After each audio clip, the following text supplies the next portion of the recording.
Kita belum pergi Bulan Madu lagi kan? You nak pergi mana? AGMI dah habis, so kita boleh pergi bila-bila pun. Saya tak sihat lah.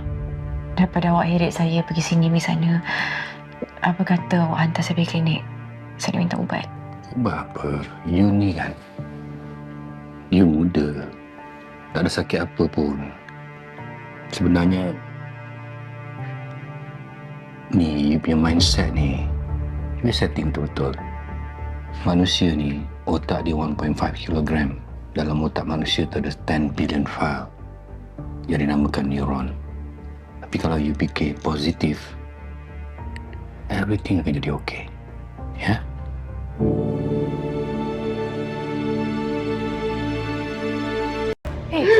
Kenapa ni? Hah? Fik? Papa.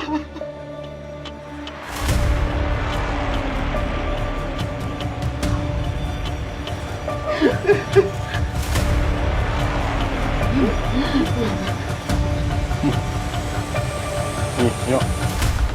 Kenal tak?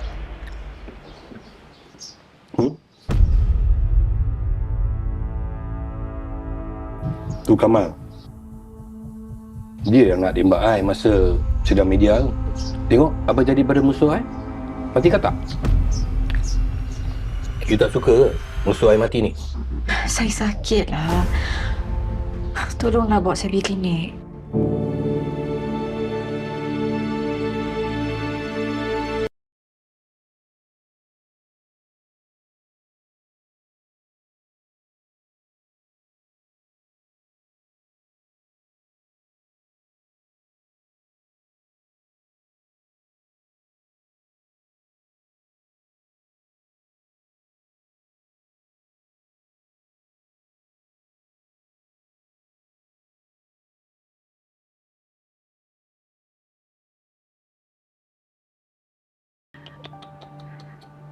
Kau masih sayang kepada lelaki bodoh tu lagi. Lelaki tak guna lagi. Kalau kau sayang, kenapa kau minta cerai? Sebab engkau! Kau tahu tak sebab engkau? Kau ni kan, aku bagi muka kat kau. Jangan naik kepala. Orang bagi muka, jangan sampai nak pijak kepala orang, faham? Kalau marah sangat dengan dia, jangan sampai... Benda ni jadi sebab apa? You yang gatal minta cerai dengan dia sampai dia mengamuk. Sampai nak bunuh I, nak tembak I. Aku gatal. Aku bercerai sebab engkau. Ha? Sebab nak kahwin dengan kau. Kau janji nak kahwin dengan aku tapi kau tak mau.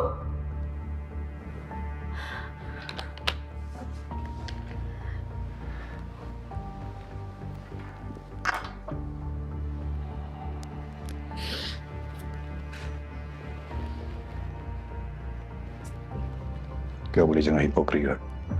Kau cakap apa? Kau cinta aku. Kau sayang aku. Kau setia pada aku. Setia tai kucing. Macam dia nak bunuh aku? Kenapa kau tak berlama macam ni? Kenapa kau backing ni? Kenapa kau backup dia? Dia bukan jenis macam tu. Dia bukan jenis macam tu! Tak kisah. Dia jenis apa sekalipun. Sekarang polis dah ada CCTV. Yang dia nak bunuh aku. Dan sekarang dia dah mampus dah. Dan ingat jangan kau nak salahkan aku, okey?